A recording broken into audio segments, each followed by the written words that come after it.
민수기 13장 1절부터 24절 말씀입니다. 주님께서 모세에게 말씀하셨다. 너는 사람들을 보내어 내가 이스라엘 자손에게 준 가나안 땅을 탐지하게 하여라. 각 조상의 지파 가운데서 지도자를 한 사람씩 보내어라. 모세는 주님의 분부대로 바란 광야에서 그들을 보냈다. 그 사람들은 모두 이스라엘 자손의 우두머리들이었다. 그들의 이름은 다음과 같다. 르우벤 지파에서는 삭골의 아들 삼무하여, 시므온 지파에서는 호리의 아들 사바시오, 유다 지파에서는 여분네의 아들 갈렙이요, 이사갈 지파에서는 요셉의 아들 이갈이요, 에브라임 지파에서는 눈의 아들 호세아요, 베냐민 지파에서는 라부의 아들 발디요, 스불론 지파에서는 소디의 아들 갓디엘이요, 요셉 지파 곧 므낫세 지파에서는 수시의 아들 갓디요, 단 지파에서는 그말리의 아들 암미엘이요, 아셀 지파에서는 미가엘의 아들 스두리요, 납달리 지파에서는 웁시의 아들 라비요, 갓 지파에서는 마기의 아들 구엘이다. 모세가 땅을 탐지하라고 보낸 사람들의 이름이 이와 같다. 모세는 눈의 아들 호세아를 여호수아라고 불렀다. 모세는 가나안 땅을 탐지하라고 그들을 보내면서 이렇게 일렀다. 너희는 저기 네겝 지방에도 올라가 보고 산간 지방에도 올라가 보아라. 그 땅이 어떠한지 탐지하여라. 그 땅에 사는 백성이 강한지 약한지 적은지 많은지를 살펴보아라. 그리고 그들이 사는 그 땅이 좋은지 나쁜지, 그들이 사는 마을들은 장막촌인지 요새화된 성읍인지, 토지는 어떠한지 기름진지 메마른지, 거기에 나무가 있는지 없는지를 살펴보아라. 담대하게 행동하여라. 그리고 그 땅의 과일을 가져오너라. 때는 바야흐로 포도가 처음 익을 무렵이었다. 그들은 올라가서 신 광야에서부터 하맛 어귀 르홉에 이르기까지 그 땅을 탐지하였다. 그들은 또 네겝 지방으로 올라가 헤브론에 이르렀다. 거기에는 아낙 자손인 아히만 부족과 세세 부족과 달메 부족이 있었다. 헤브론은 이집트의 소암보다 7배 먼저 세운 곳이다. 그들은 에스골 골짜기에 이르러 거기에서 포도 한 송이가 달린 가지를 꺾어서 두 사람이 막대기에 꿰어 둘러매었다. 석류와 무화과도 땄다. 이스라엘 자손이 거기에서 포도송이를 땄기 때문에 사람들은 그곳을 가리켜 에스골 골짜기라고 불렀다.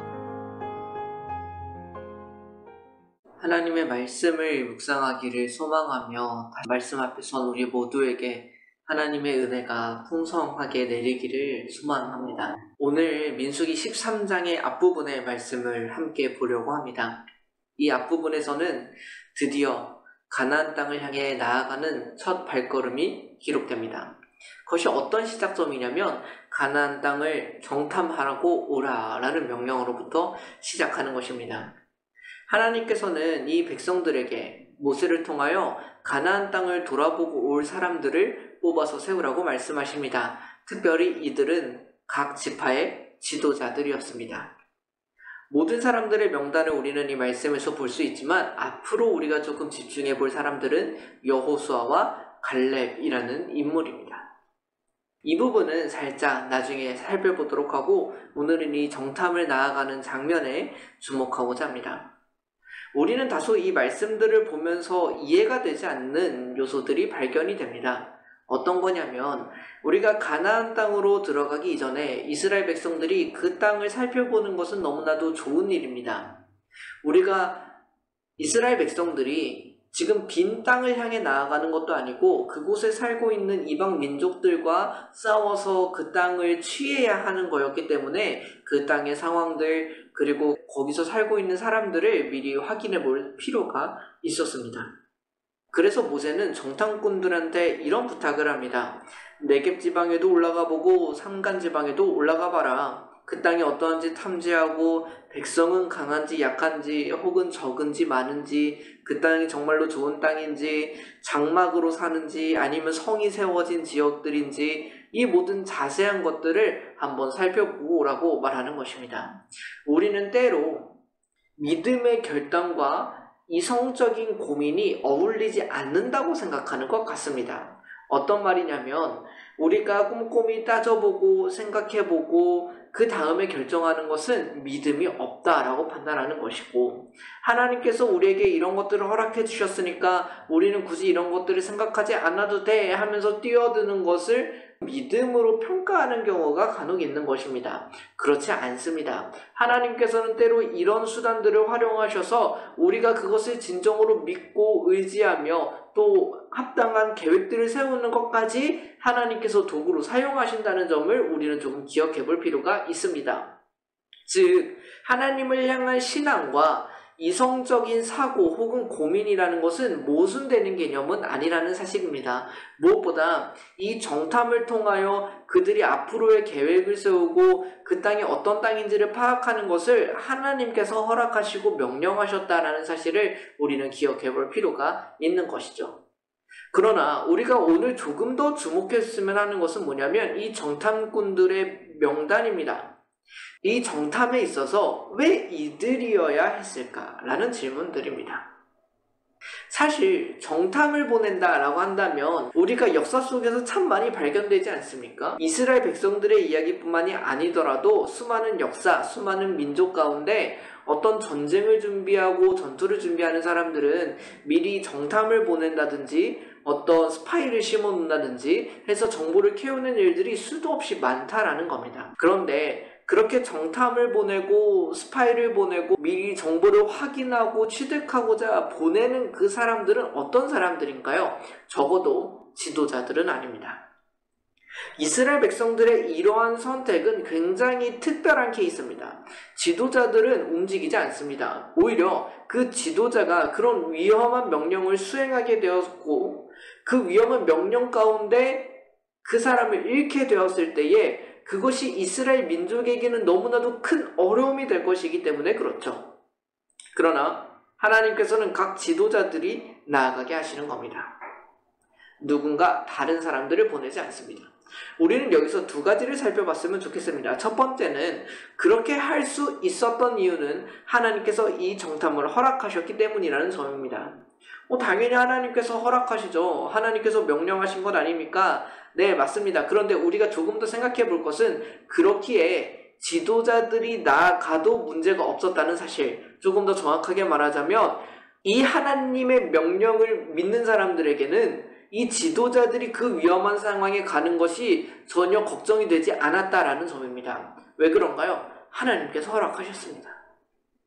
이것이 위험한 결정이 아닌 건 아닙니다. 그러나 그 위험을 감수할 만한 확신이 이들에게 있었다라는 점. 우리가 왜 다른 사람들을 보내고 지도자를 보내지 않나요? 그들이 성공적으로 돌아올 확신이 없기 때문에 그런 거 아닙니까? 그러나 이스라엘 백성들은 지금 확신이 없는 상황이 아닙니다. 하나님께서 명령하셨습니다. 하나님께서 보고 오라고 말씀하셨습니다. 지도자들은 그 하나님을 향한 믿음으로 다녀올 수 있었다라는 점. 그러나 두 번째로는 이스라엘의 역사 가운데, 그러나 그뿐만이 아니라 전체 성경의 역사 가운데 하나님께서 일하시는 방법은 어떤 면에서 늘 한결같습니다. 그 지도자가 나아가는 것입니다. 다른 어떤 누구에게 이 무거운 책임과 위험을 맡기지 않는다라는 것. 우리는 이 모습을 특별히 다윗이라는 인물에서도 살펴볼 수 있고, 더 궁극적으로는 누구에게서 그것을 보게 됩니까? 예수 그리스도에게서 보게 되는 것이죠. 우리는 세상의 흐름과는 조금 다른 흐름을 성경에서 보게 되는 것입니다. 우리는 어떤 종류의 위험 혹은 시험 이런 것들을 다른 사람들을 보냄으로 인해서 그 공동체를 지키고자 하는 전략을 세울 때가 많습니다. 사실 모든 인류의 역사 가운데는 늘 그랬습니다. 지도자들은 그 자리를 지키고 있어야 했습니다. 그것을 감수해서는 안 됐었죠. 하지만 하나님의 나라는 조금 다릅니다. 그것을 다른 이들에게 전가하는 것이 아니라 지도자의 온전한 책임으로 지고 나아가는 것이죠. 다윗도 그랬고 우리는 그 모습을 어떤 누구보다 예수님에게서 보게 됩니다. 예수님은 본인이 그 모든 책임과 짐을 지시며 나아가시는 것이죠. 그분은 이스라엘의 왕으로서 오셨는데도 말입니다. 성경은 어떤 다른 이에게 책임을 전가하고 혹은 자신의 안위를 위해서 다른 사람들을 내보내는 선택을 하지 않습니다. 오히려 그 위험을 지도자가 감수하고 백성들을 사랑하는 마음으로 혹은 다른 일을 정말로 위하는 마음으로 내가 그 위험을 끌어안는 선택을 늘 내리는 것이 성경의 수많은 사람들입니다.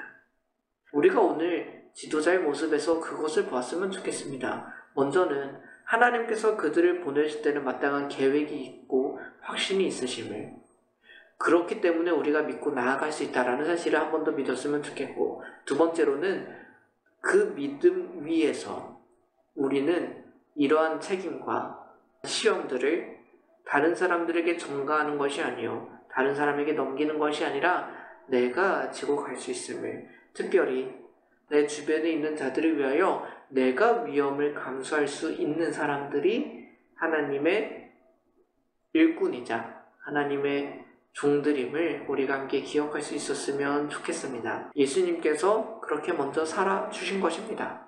그 예수님의 먼저 가심에 우리가 지금 유익을 얻고 있는 것 아니겠습니까?